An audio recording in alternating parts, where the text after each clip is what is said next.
en 678. La reforma de la Carta Orgánica del Banco Central.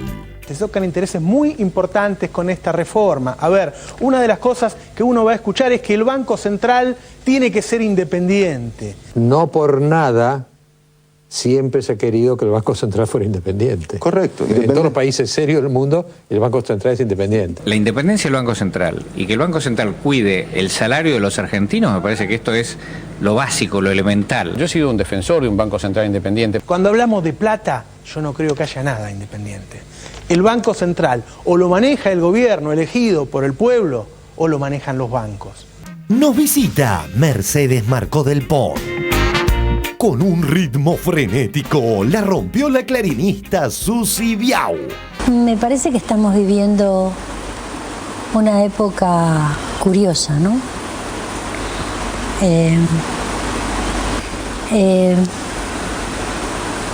Yo creo que esta es una época compleja, con un gobierno acostumbrado a marcar los tiempos de la manera que sea, que cree que la sorpresa, la política dio una última gran oradora, una última gran parlamentaria, que fue Elisa Carrió. Elisa Carrió es una gran oradora. Caballero, y una pregunta que algunos ahora prefieren no responder. Diario Tiempo Argentino por Roberto Caballero. ¿Cuánto gana Cristina Kirchner? A mediados de febrero, cuando se dio el debate por el incremento de las dietas legislativas, Clarín quiso aprovechar el malestar y avanzó furioso sobre los sueldos del gabinete. El 16 de febrero publicó un artículo titulado Congreso.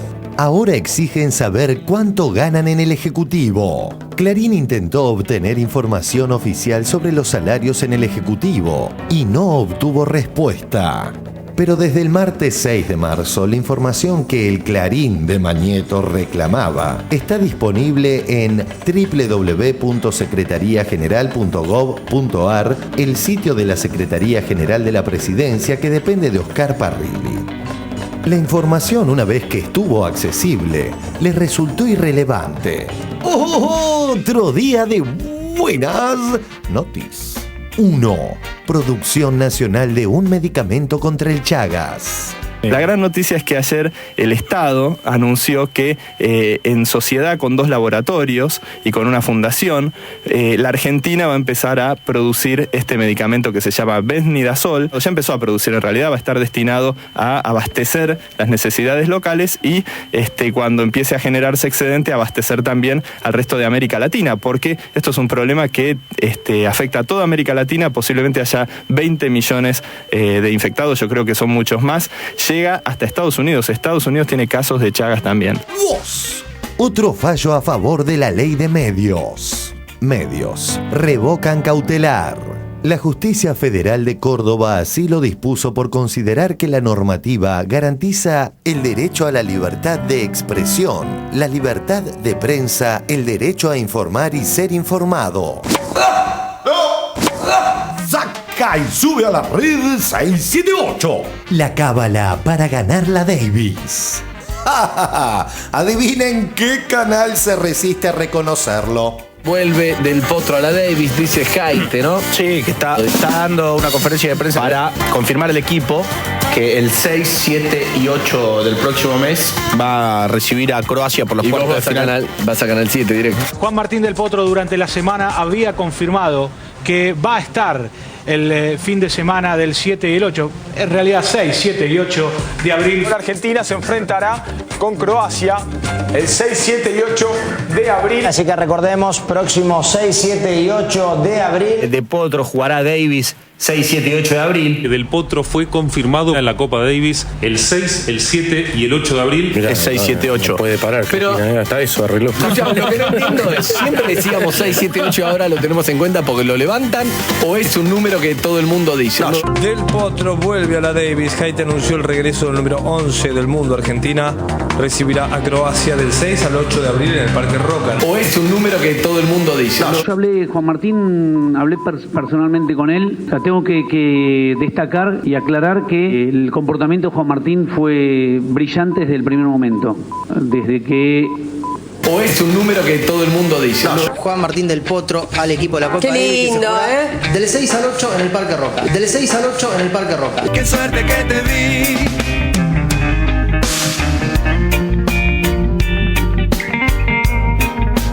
Yo tantas ganas de amarte.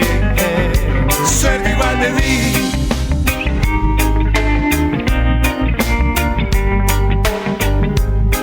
Me cayó la ficha de quién sos.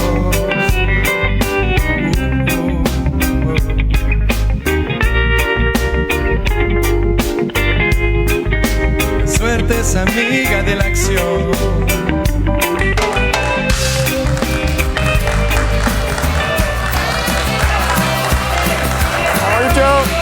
Caramba, dale. Epa. Dale. Estoy así como impresionado con el lugar.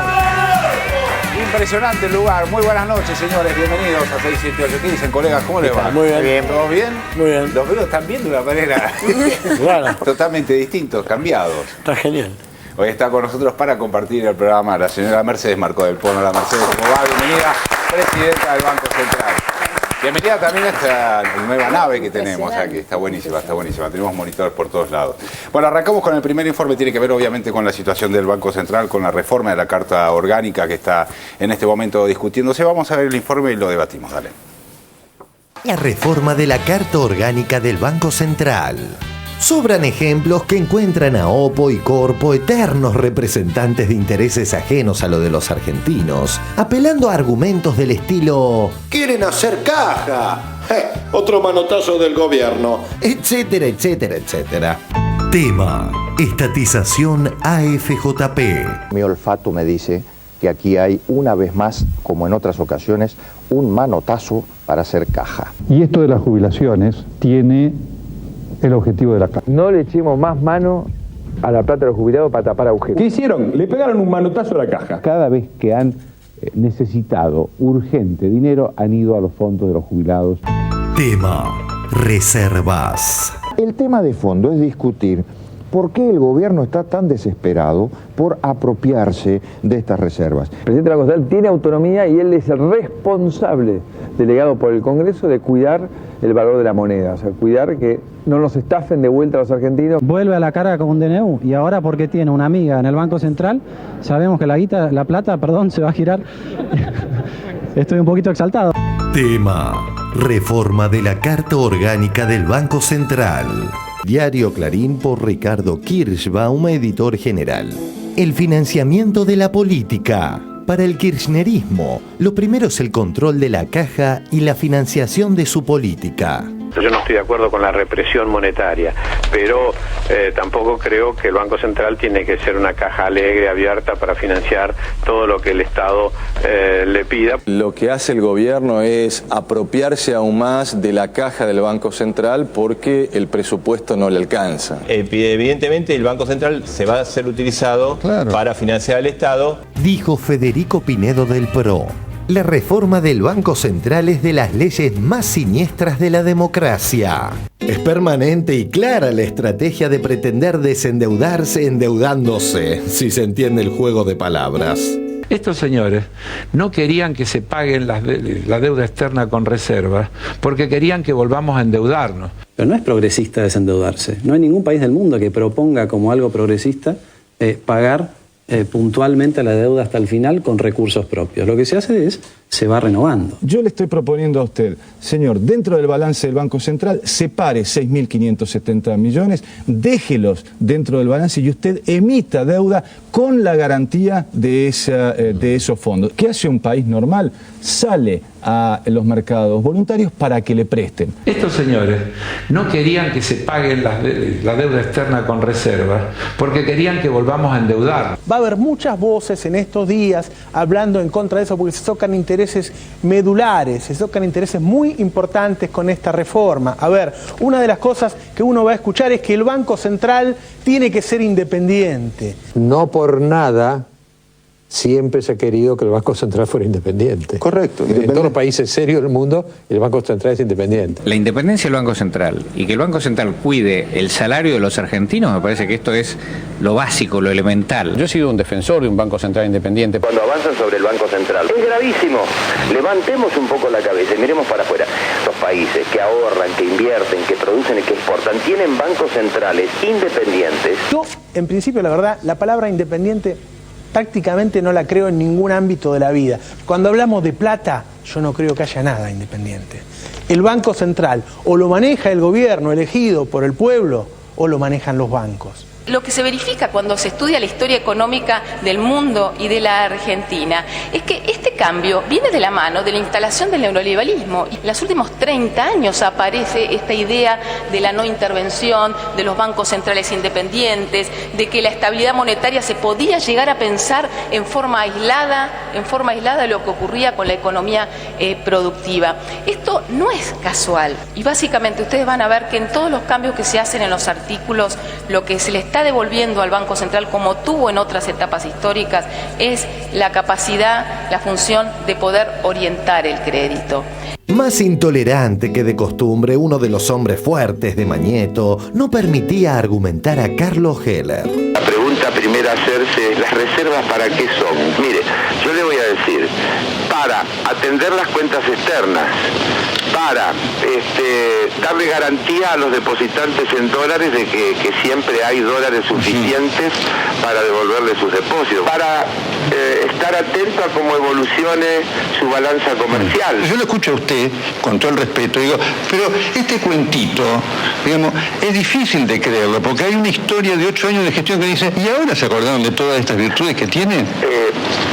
Primero no es un cuentito. Y bueno, tiene mucho cuentito. No. Y bueno, ahí sí. Yo no hago cuentitos, no es yo le digo lo que cuenta el gobierno, no le digo a usted. Este argumento, doctor Castro, de todo lo que se encara se cuestiona porque no se hizo antes. Pero por supuesto, diputado, porque ¿sabe qué? Porque se dice al revés. Porque, diputado Heller, se ignora la realidad. Se hace como si... La realidad es que hay una situación de déficit fiscal, diputado Heller. ¿No lo va a negar usted esto? ¿Qué déficit fiscal? ¿Lo va a negar usted esto? No hay déficit fiscal. Pero por favor, diputado Heller. No hay déficit fiscal. Pero por favor. Hay una situación más ajustada. Pero hablemos de la realidad, diputado Heller. El Estado está tomando fondos de cualquier parte. ¿De dónde saca usted esos datos? De la realidad que marcan especialistas independientes que marcan de esto. Por favor, diputado Heller, le agradezco muchísimo y seguiremos... Usted no me saca del aire, pero cuando no le gusta lo que me permite, bien, le vaya muy bien. No me permite. Tenga usted un me permite, diputado Heller, me permite. Adiós. ¿Cortó? Qué atento, seguimos. En realidad yo creo que ahí Castro no busca una persona para reportear, sino una suerte de sparring para él poder decir lo que él quiere decir del tema. Como cierre en tiempos de recrudecimiento de la embestida contra la Cámpora, este es el joven modelo de los Castro y los Eliashev. Cuando yo era profesor en Harvard, tuve un brillantísimo adjunto que dejaron todos encantados los estudiantes, que era Redrado, ¿no? Así que ahora, Martín, tenemos una enorme expectativa para ver lo que va a decir. ¿Qué va a decir ahora? Que haya un enfoque distinto del gasto público. ¿Qué hace un país normal? Sale a los mercados voluntarios para que le presten. Tenemos una enorme expectativa para ver lo que va a decir. ¿Qué va a decir ahora?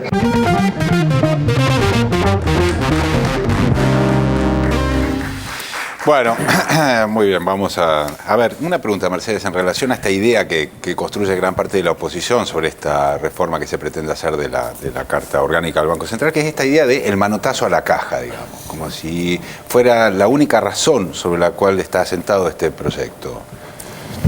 Sí, yo creo que para también ponerlo en un marco más amplio de discusión, cuando recién...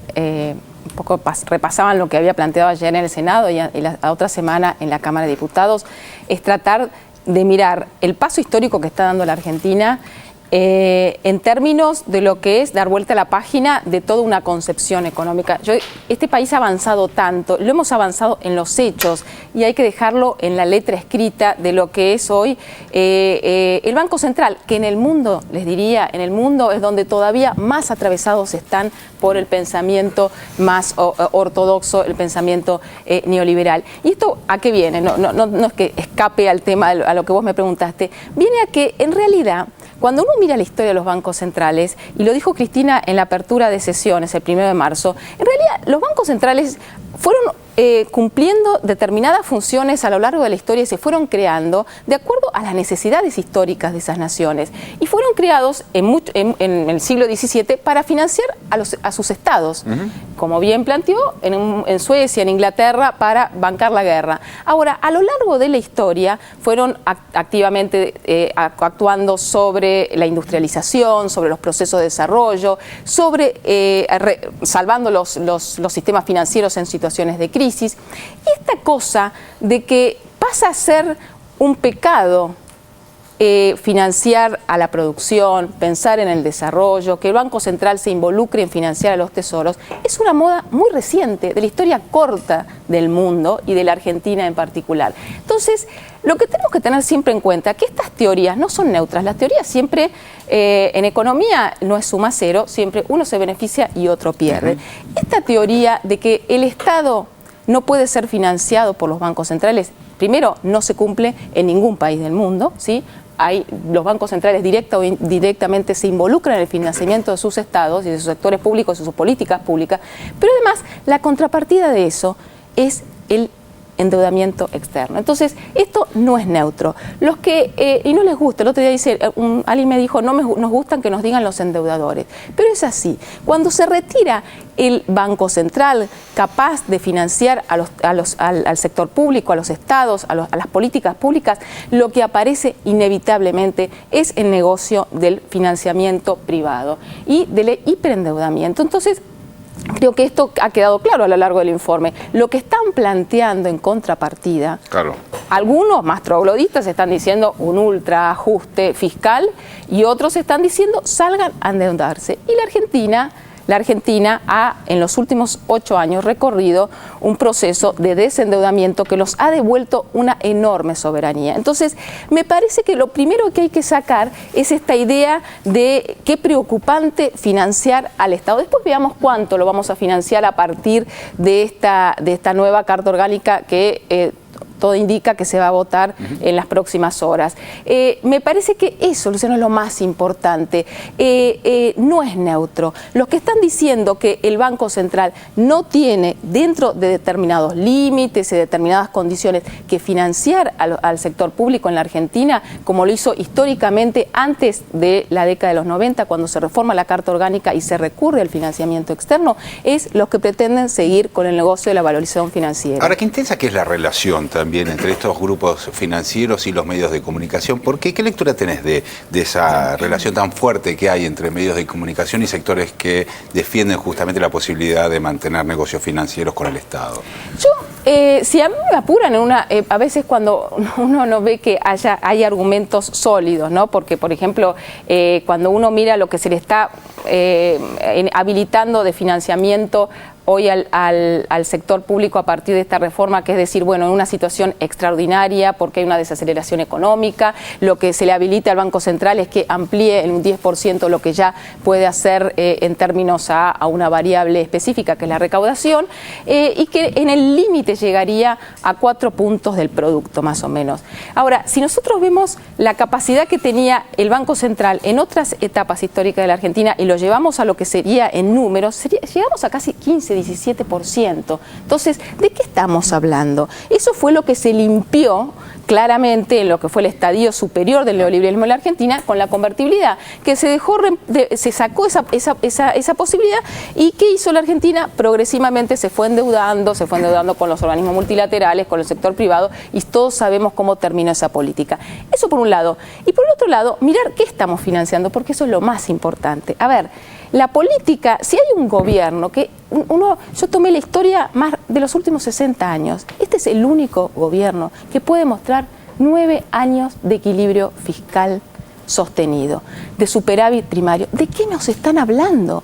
Así como en su momento nos decían que íbamos a derrochar las reservas y que ¿se acuerdan cuando tuvimos la discusión de reservas y que se venía la noche, etcétera, etcétera, y demostramos que las recuperamos y que nos desendeudamos y que ganamos grado de libertad para hacer políticas anticíclicas? Bueno, ese mismo argumento en un gobierno que en los últimos 8 o 9 años ha hecho de la acumulación de reservas una política de Estado y una política de soberanía. Entonces, menos verso y ver cuáles son los resultados y en todo caso en qué se están aplicando los recursos que le transfiere el Banco Central al sector público en la Argentina, ¿no?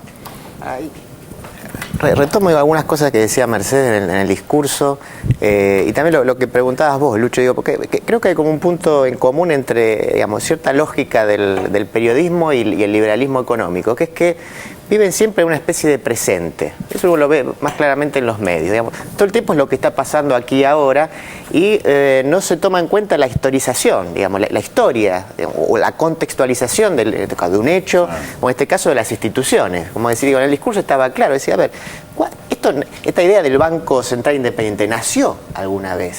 ¿No? Nació y tiene una historia muy concreta, muy particular, es parte de un contexto de ideas y un movimiento de ideas que evidentemente está cayendo en desuso, ¿no? Y que acá se está dando un paso muy importante por institucionalizar justamente esos cambios. Así que me parece interesante esto de ver siempre una perspectiva histórica, los cambios y las transformaciones y que eso se pueda materializar en instituciones nuevas. Yo le quería hacer una pregunta muy cortita a Mercedes, después otra cosa. ¿Cuánta plata hay ahora en el Central? ¿Cuántas son las reservas? ¿A cuánto asciende las reservas? Nosotros hoy cerramos 47.300 millones de dólares.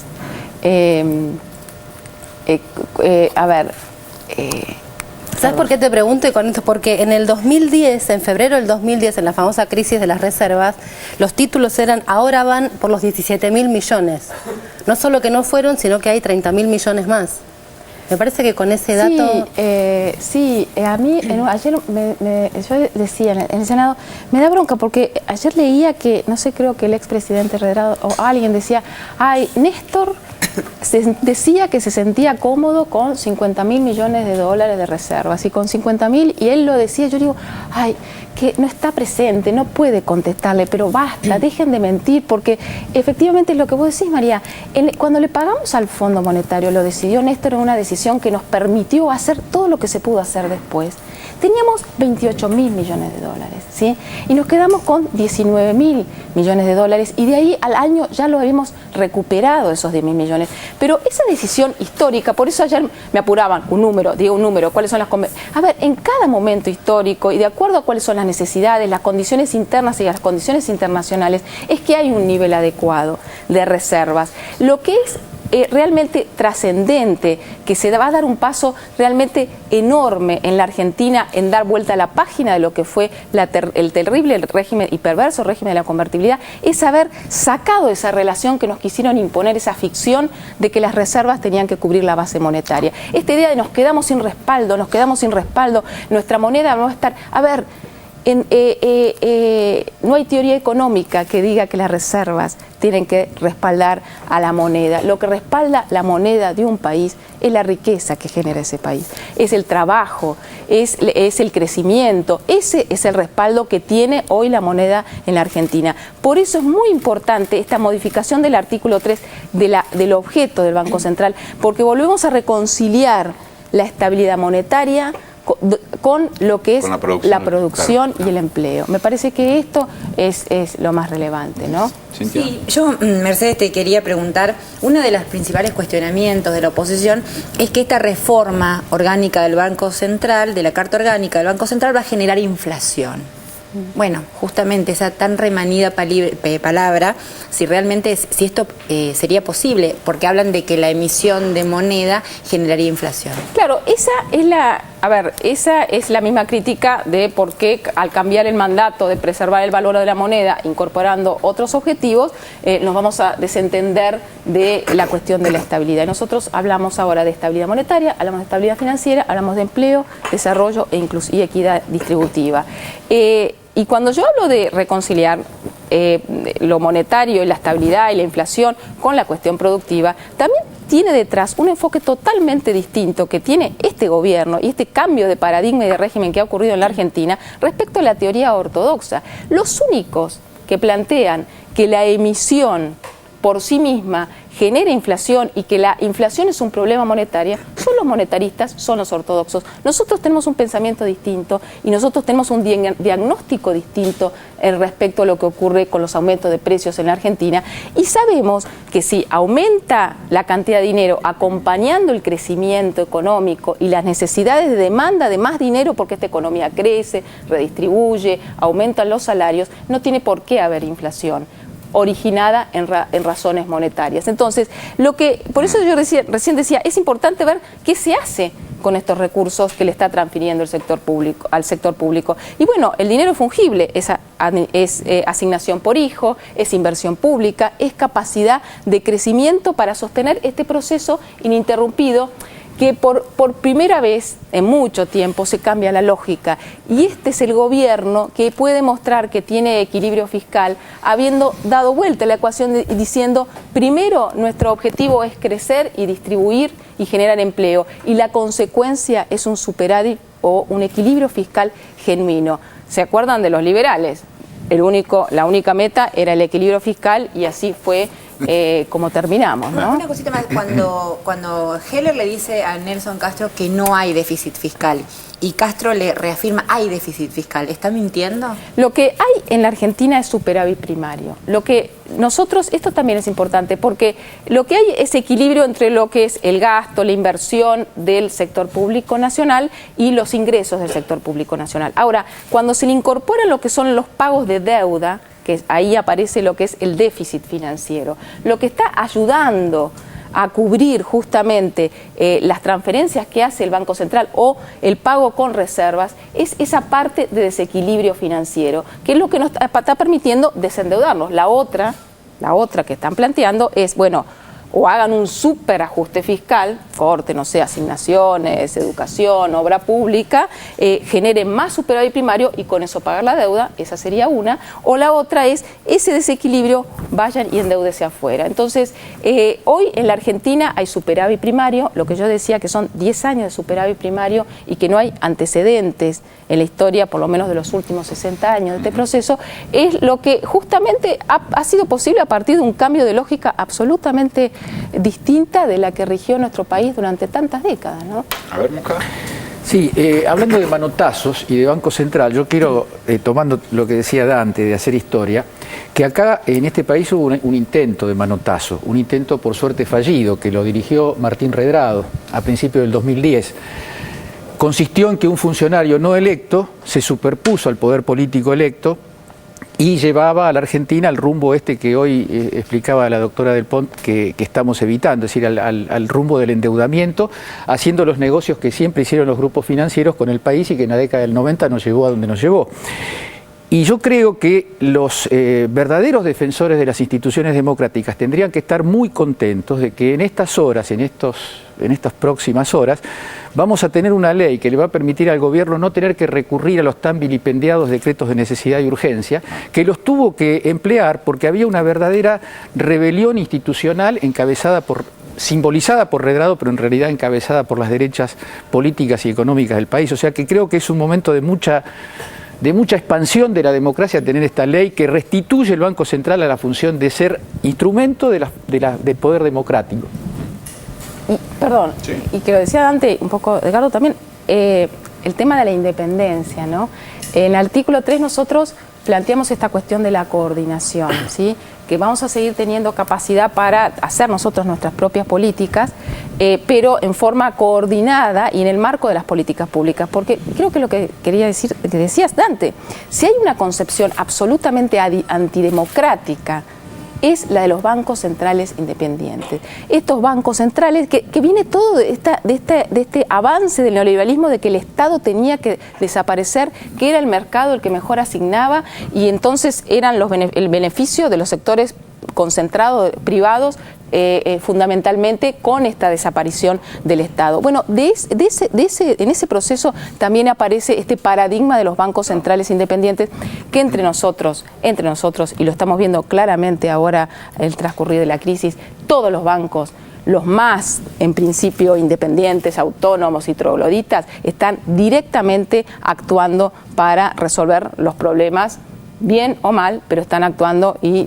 coordinadamente con sus gobiernos nacionales, ¿no? A mí lo que me cuesta entender, porque yo interpreto muchas veces que un país funciona como la casa de cualquiera de nosotros. Y si yo vivo en mi casa y tengo 10 pesos de deuda y tengo plata para pagar esa deuda, ¿qué hago? ¿Pago con mis ahorros o les hago pedir plata prestada a un banco que me presta 10 pesos y le tengo que devolver 20? Me parece que pago con mis ahorros. Yo no sé nada de economía, pero me parece que funciona más o menos parecido a un país. Yo entiendo cómo pueden plantear bueno, la plata que tenemos en la reserva, guardémosla y pidámosle plata a los bancos, total, devolvemos mucho más, que me parece más divertido. Pero además no se trata solamente de gasto, eso es lo que estoy entendiendo. No, más allá de eso, pero digo, simplificando la historia es más o menos igual. ¿Les parece que cambiamos de tema? ¿Se puede una o Sí, después? claro, dale nomás. No, porque hay una cosa que en los 90 se instaló mucho, que es esta idea, estaba escrito, se planteaba de esa manera, que había en los gobiernos un ala económica y un ala política. El ala política era la que, según este relato, se ocupaba de la cosa desprolija de las elecciones, eran corruptos, no sabían ni siquiera sumar 1 más 1, y estaba el ala económica, el famoso sonsonete del equipo económico, ¿no? Claro, que eran tecnócratas, sabios, que eran impolutos, no se metían en la política. Esto, creo yo, se inicia en los 90 como muy fuertemente. Lo que te quiero preguntar es si vos ves cómo se rompe con esa idea, porque me parece que todavía está instalada, pese a que tanto Kirchner como Cristina son dos personas que se sientan en la idea de la economía, la dirige el presidente de la nación. Pero de todos modos todavía está eso, digamos, cómo se rompe en la cotidiana ese esquema tan todavía instalado, me parece. Yo creo que si hay de las tantas cosas que hay que reivindicar y agradecer de lo que fue la impronta de Néstor Kirchner, fue eso, dar vuelta en 180 grados la lógica esa que vos relatás, que la economía se ocupaban los técnicos y los políticos de otra cosa. Esta recuperación del poder político y de plantear cómo se encaró el tema del desendeudamiento, de la renegociación de la deuda, de la cancelación de la deuda con el Fondo Monetario Internacional para volver a recuperar capacidad de hacer políticas públicas. Yo creo que eso se rompió de cuajo a partir de la gestión de Néstor y después ahora con la gestión de Cristina. Entonces, me parece, por eso yo decía que en el tema monetario todavía hay mucho para avanzar en la discusión, en el debate y en la divulgación, y que se está discutiendo otra cosa también en el mundo, que quizás en gran parte de la dirigencia o mismo de la población, porque eso fue muy fuerte, se instaló muy fuerte esa lógica en la década de los 90 en el sentido común de los argentinos. Entonces, yo creo que ya mirando en una perspectiva histórica, hemos hecho mucho demostrando que con otra lógica estos son los frutos. Y por eso es realmente relevante, simbólico, fundamental este paso que se está dando con el cambio de la Carta Orgánica, no solamente porque vamos a tener más instrumentos para hacer políticas y profundizar este modelo, sino también en lo que hace a la discusión conceptual en nuestro país, ¿no? Muy bien, vamos a cambiar de tema. Seguimos hablando de lo mismo, el crecimiento, en este caso el crecimiento argentino del año 2011. Esto fue publicado en el día de hoy o de ayer por el diario Clarín. Lo que pasa es que, estratificó o organizó los datos de otra manera. Vemos el informe, dale. Crecimiento argentino 2011. El profe Romero desenmascaró al gran diario brasilero.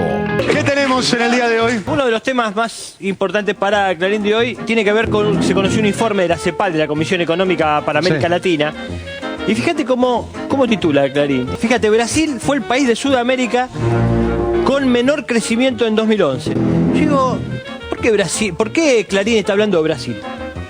¿Qué pasó con Argentina? Se conoce un informe de la CEPAL y al lado, en la página al lado, había un recuadrito muy chiquitito donde veíamos lo que fue para los diferentes estudios económicos el crecimiento en 2011. Primero, Ecuador 8%, dice Clarín.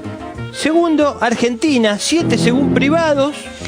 Y Argentina 8,8 según INDEC. Pero el CEPAL toma los números públicos. Yo te voy a mostrar. Primero, que si tiene 8,8, Argentina fue el país más crecimiento. Sí. Coinciden en que fue el país de más crecimiento de América Latina. No me diga que todos los estudios, fíjate, la CEPAL, el FMI y el BID. Sí. Estos organismos, si no el INDEC, son los que dan este número, que es el 8,8, con lo cual debería ir primero. Yo igual, frente a esta duda, Daniel, que parecía como lógica, me fui a buscar el organismo que probablemente no tenga todas las simpatías de la Argentina, como es el Fondo Monetario Internacional. Vamos a ver de dónde saca los datos el FMI. ¿Sí? Dice, las variables nominales para Argentina se deflactan utilizando estimaciones elaboradas por el personal técnico del FMI de la tasa de inflación provincial promedio, excluido Buenos Aires. Se utiliza un índice de la SPEI para agregar las variaciones de precio en las distintas provincias, utilizando ponderaciones derivadas de la encuesta nacional de gasto de hogares, basado en datos de 11 provincias sobre las que se dispone de datos del índice de precio al consumidor. O sea, no utiliza los datos del INDEC, ¿sí? Y el FMI lo que dice es que Argentina es el país que más creció.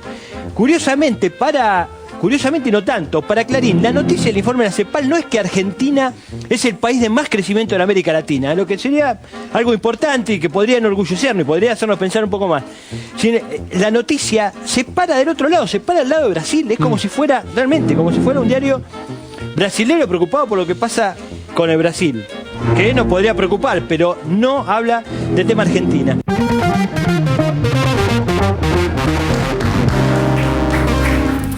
Riguroso, ¿no? Impresionante. A mí me genera como si me remuevo un poco en la silla cuando veo, digamos, ese nivel de procacidad alrededor de la construcción de una noticia, ¿no? Me imagino que a un funcionario le debe pasar algo bastante más urticante o peor. Sí, yo creo que ya no nos tenemos que sorprender, es parte de la desesperación, de la impotencia. Agregaría que no solamente Argentina es uno de los países que más ha crecido en la región. Ayer salió en un diario económico, que la Argentina era uno de los países que menor relación reservas-producto tenía después de Venezuela, ¿no? Y eso como un problema y una luz que se prendía. Y claro, lo que no se comentaba de esa relación es que la contrapartida de tener esa menor relación reservas-producto era que somos el país de América Latina que menor relación deuda-producto tenemos, ¿no?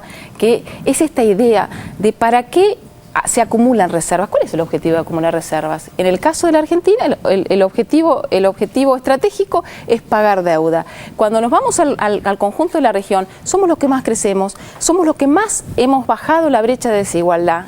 Sí, porque lo más difícil es bajar la desigualdad y eso es lo que hay que seguir trabajando. Sí, pero eso es lo que más bronca da también. Y lo que más bronca da.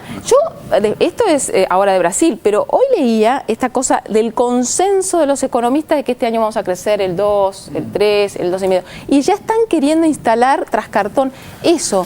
Cuando lo que está ocurriendo en la Argentina, que el año pasado crecimos alrededor del 9% y que este año vamos a volver a crecer, básicamente porque la Argentina en todos estos años ha generado un mercado interno y una política redistributiva de ingresos y de inversión que nos habilita, aún en un mundo complicado, seguir creciendo y vamos a volver a crecer y vamos a seguir aumentando el nivel de empleo y vamos a seguir redistribuyendo. Entonces, yo creo que esto es señal de impotencia. A veces cuando también veo que se oponen a este proyecto de carta orgánica o de las cosas o del pago de reservas, no sé cuánto es ideológico, conceptual, una cuestión de principios y cuánto es esta bronca de que este gobierno pueda seguir teniendo instrumentos y para avanzar y profundizar este proyecto. Que no hacen pie en un argumento real y concreto. No hay. Esto que vos decías, ¿no? Y esto va a traer inflación. A ver, ¿por qué? Explíqueme por qué esto va a traer inflación. Y no lo hay. Son todas frases hechas, son todas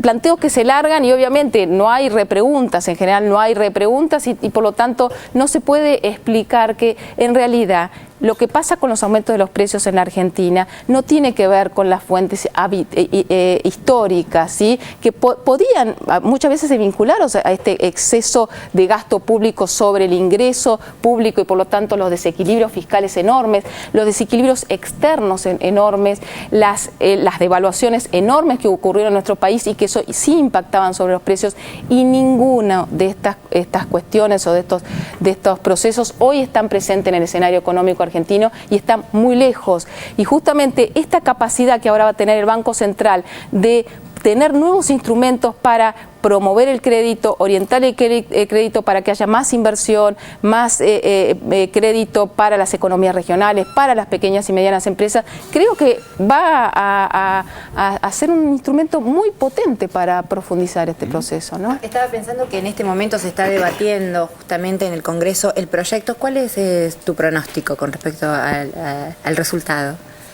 Bueno, yo sé que, a ver, algunos dicen, ¿por qué no lo hicimos antes? ¿Por qué no lo hicimos antes? Y esta cosa de que ahora se acuerdan que, a ver, primero, no lo hicimos antes porque no teníamos los votos, ¿no? No teníamos los votos, la oposición ya ha dicho claramente que se opone, pero es importante que lo estemos haciendo ahora hacia adelante, y si el único objetivo hubiera sido hacer caja, hubiéramos presentado un proyecto con 2 artículos diciendo se modifica lo de la convertibilidad y la definición de reservas de libre disponibilidad y se modifica el artículo de financiamiento al sector público. No, se modificaron muchísimos artículos, se modificó lo más importante, que es el mandato del Banco Central.